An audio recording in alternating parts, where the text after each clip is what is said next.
everybody. So I'm really excited for this video. It's going to be something a little bit different. And I realized I haven't talked very much about books that I like. You probably wouldn't know that I'm a very big reader. And I love movies, but I also love to read. I thought it would be fun to share with you some of my favorite books. And it was really hard to whittle it down to this number of books. And I'm sure there's so many great ones that will be left out. So the first one is actually, I don't have a copy of it because it's in my Christmas stuff. But my favorite book one of my favorite books is The Christmas Carol by Charles Dickens. I think it's just basically a perfect story. And I just love its message of redemption and that there are no lost causes, even in Ebenezer Scrooge. And I think it has a wonderful message about Christ and how when we allow him into our hearts, we are able to finally feel happiness. And I love, the movies. I did a Scrooge month at Christmas, which was really fun. I reviewed 37 different versions of Christmas Carol on my blog. So definitely check that out if you like Christmas Carol like me. But let's get started with the ones that I do have. First one is called Incidents in the Life of a Slave Girl by Linda Brett or Harriet Jacobs. You'll see it under both titles, both authors.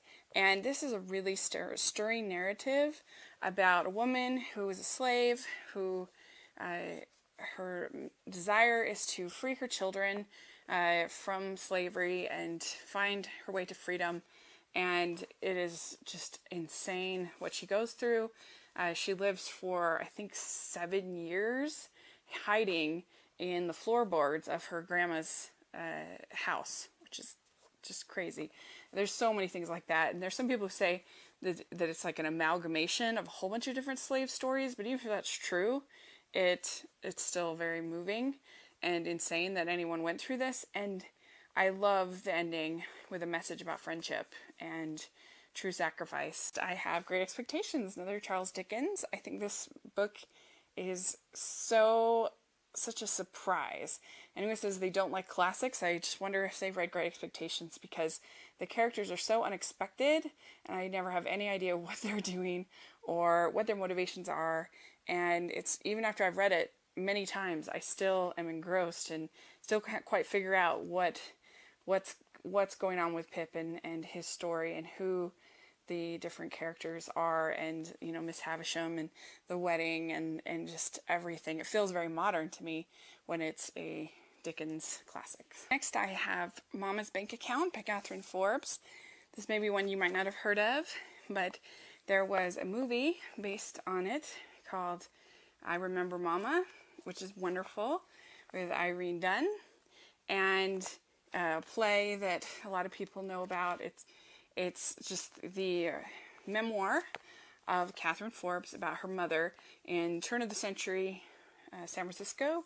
She's a Norwegian immigrant, and it's funny, it's sweet, it's touching, and it's just such a lovely depiction of a family and a mother's love and growing up and childhood and everything else. I love it. Next, I have To Kill a Mockingbird by Harper Lee.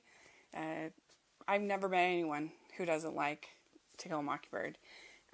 I'm sure now there'll be a bunch of people in the comments, oh, it's overrated or whatever. I'm sorry, it's not overrated. It's unbelievable. She manages to create such an honorable man and an honorable character in Atticus, something you hardly ever see in stories. That writers think that they have to add these fatal flaws to characters, like make him a drunk or make him cheat on his wife or something like that. It's not that Atticus is perfect, but he's flawed in very nuanced and interesting ways. And just when the people all stand up in honor of Atticus, and then Boo, and it's such an interesting character with Boo Radley, and it's got such great narration. It's so well paced. It's just perfect. I have My Life in France by Julia Child. This was a book that really inspired me. I just loved her passion for food, her passion for life, but what really inspired me the most was the fact that she was willing to go to culinary school at an older age she didn't graduate till she was almost 40. And I mean, she didn't start, her whole public image of Julia Child wasn't until she was pretty old. And I find that really inspiring as somebody I'm now starting a new career, and 34, and this is a book that gives me great encouragement that you follow your dreams, and at any age you can be a success, and that even if she didn't get her book published, she had found her calling in life, and that was all that mattered. It's also a lovely picture of a marriage and what her husband is willing to do to sacrifice so that his wife can have this dream. And just their relationship was, I thought, so moving. And it's also a great travel narrative. It's an interesting, I love books about people with interesting jobs and interesting lives, and it doesn't get much more unique and different and beautiful as Julia Child. So I love this book. Next, I have Cheaper by the Dozen, one of my favorite books from childhood. I didn't really you'll notice there aren't really any fantasy on this list because I just didn't care for it growing up. I appreciate it now, but as a kid, I didn't like it. I liked things that I could relate to, and I still, if push comes to shove, I would always pick a book that I could relate to a little bit more than a book about a fantasy world. So that's just me, but this is Cheaper by the Dozen by Frank Gilbreth and Ernestine Carey, and they are the children of Frank Gilbreth and Lillian Gilbreth, who were motion study experts in the 1930s, and they would go into factories and see how they could make things faster. And they had 12 kids, and so he would apply these factory techniques to his kids. And it's funny, and it's sweet, and it's charming, and I've just always loved it. Next, I have one book of poetry. This is Elizabeth Bishop, the complete book of poems. I love it. She has a lot of poems about nature, and about childhood, and it's just one that really moves me and inspires me. And her use of the way that she's able to use nature to describe emotion and describe pain and fear and childhood is just beautiful. She has her most famous poem is probably called The Fish, which that one is more whimsical, but there's everything. It's not there's a poem about a rooster. There's a poem about Florida here. So they're not all like downbeat like an Emily Dickinson or something like that. This is just a great variety of beautiful poetry. I have Anne of Green Gables, and kind of book, when I say I liked books with characters I could relate to, Anne of Green Gables is that kind of book for me. And she's such a complex character. It's really easy to discount a series, I feel like, and feel like, oh, well, it's just pulpy and silly and not that well written. But I reread Anne of Green Gables a while back, and I was just so impressed with how layered her character is. She's somebody that's very wounded and very sad, but she's managed to build this whole world for herself to keep herself happy.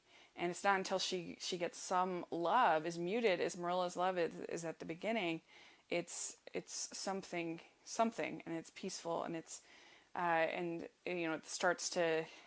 she starts to come out of her shell a little bit. It's also funny, with Carrots and Gilbert and walking the steeple at the end, dyeing her hair green. All of that makes her just a lovely, interesting, funny, wonderful character. Okay, next I have The Chosen by Khyam Potok. Sorry, I'm not saying it right, I'm sure.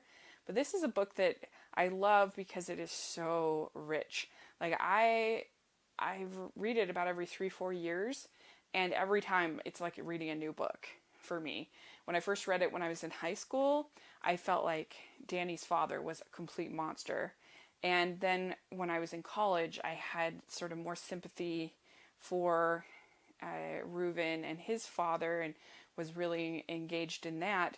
And I don't know, as an older person, I have a lot more sympathy for Danny's father than I did as a younger person. So each time I read it, it kind of feels new to me. And I just think that's powerful writing. There's so much imagery. He's really Freudian in the way that he writes, and it's an interest as somebody who's a very religious person, even though this isn't my religion. I think that it's a very moving and interesting and deep portrayal of religion and tradition, and something you don't see that much in modern literature. Okay, almost done. Next, I have The Complete Works of Sherlock Holmes, and I picked this because it's something that was just such a big part of our home growing up. My dad loves Sherlock Holmes. My dad and mom don't watch any movies or television. Like, that's the funny thing. And all of their kids love movies. They love TV. And they have no interest in that basically at all. They'll go to a movie once a year, twice a year. My mom maybe a little bit more than my dad, but my dad has no interest in that at all. And but the one thing that he liked was the Jeremy Brett Sherlock Holmes in the 90s. And that's the one thing he would videotape. And we had those videotapes for forever. We would watch the PBS Jeremy Brett Sherlock Holmes. And just as more versions kept coming, we would talk about them, whether it was The Great Mouse Detective or the Robert Downey Jr. version, or of course the recent Benedict Cumberbatch. And we'd talk about them and what do we think, and we talk about the stories.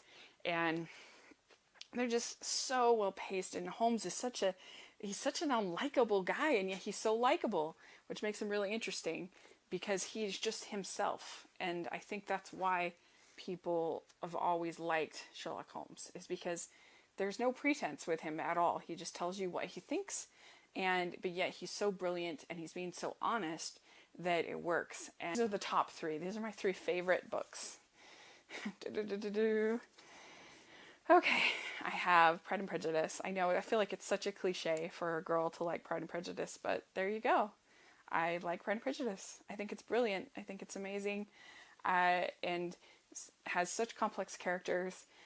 Lizzie is somebody that is very foolish and very simple, and yet we really like her, and we know that she is a very good person, and that she's being honest too, with the way that she sees the world.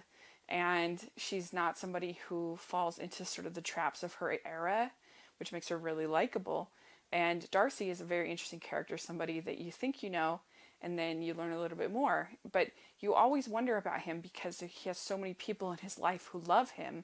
And so even though Lizzie hates him and other people hate him, you always know that there's, like, Bingley really loves him, so there's got to be more to him. So there's just all these layers, and you think that there is no way these people are going to get together, and then she's able to keep building and building and building and building and building on it, and it has great side characters.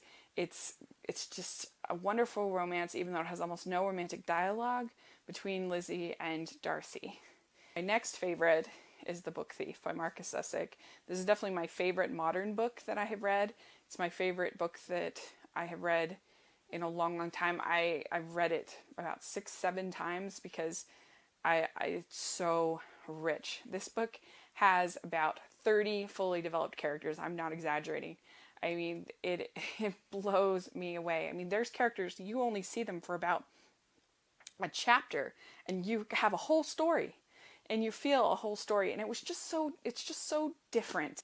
Everything down from it being set in Nazi Germany and having German residents, and death is the narrator, which isn't just a gimmick, but it works so well within this story because you need somebody who's going to be neutral. Because if it was an American, it would have one perspective, but if it was a German narrator, it would have one perspective. But this death narrator is neutral, and so he's able to just tell the story, which was brilliant. And it's so poetic, and it's interesting, and it surprises you, and I'm so attached to all of these characters. When things happen, I even though I read it 6-7 times, I'm just completely bawling. And I read it once. This is probably my third time reading it. I read it once on a Greyhound from Las Vegas, and I was upset. And I think probably wondering what was wrong with me, but it just, I love it so much. And it's so creative. I mean, there's a book within a book, and there's characters that come in and out, and mysteries and clues, and he gives you little hints about what's coming up, and it's great. The audiobook is great. My favorite book one I've read probably every year since I first discovered it in 2006 is North and South by Elizabeth Gaskell. I love this book. It's got two of my favorite characters in all of literature. Two of my favorite characters ever in one book. You have Margaret Hale and John Thornton, who both start out kind of unlikable. They're both very sure that the way that they look at the world is right, and they won't listen to anything else. And things happen. She ends up getting forced out of her sort of idyllic childhood home because of choices her father makes to moving to this industrial city. And she comes in contact with John Thornton, who's this very proud man who has managed to save his family, and he has this factory. And she sees him as this brute and that he's not a gentleman. So they come into conflict. But again, it's kind of like Pride and Prejudice in the sense that both of these people have people in their lives who love them and who speak very highly of them. So you know that they are good people. And so you start this journey and you just go on it with them. And they're just, it's so great. And there's this whole underlying conflict of this strike that is being threatened at Thornton's plant. And there's this man named Higgins who Margaret Hale knows and becomes very fond of. And so he kind of becomes involved. And what Gaskell does so well is I honestly don't know what she thinks about organized labor and what she thinks about the strike. There's moments when I feel like she's completely on Thornton's side. And then there's other moments where I think she is against, and she thinks that the strikers are brutes and thugs. And so it allows the reader to come to your own conclusions, which is always great in a book. And they're just similar to Pride and Prejudice. There's a point where you are so sure that these people are not going to be able to get together, and you want them to so much because you like them so much. And I just I love this book, and to me it's just perfect. I wouldn't change a thing in North and South. So that is my favorite books. Let me know what you think. Do you like any of these? I'd be curious, and I always like talking about books and movies, not just movies. So please subscribe to my channel, and I'll talk to you later.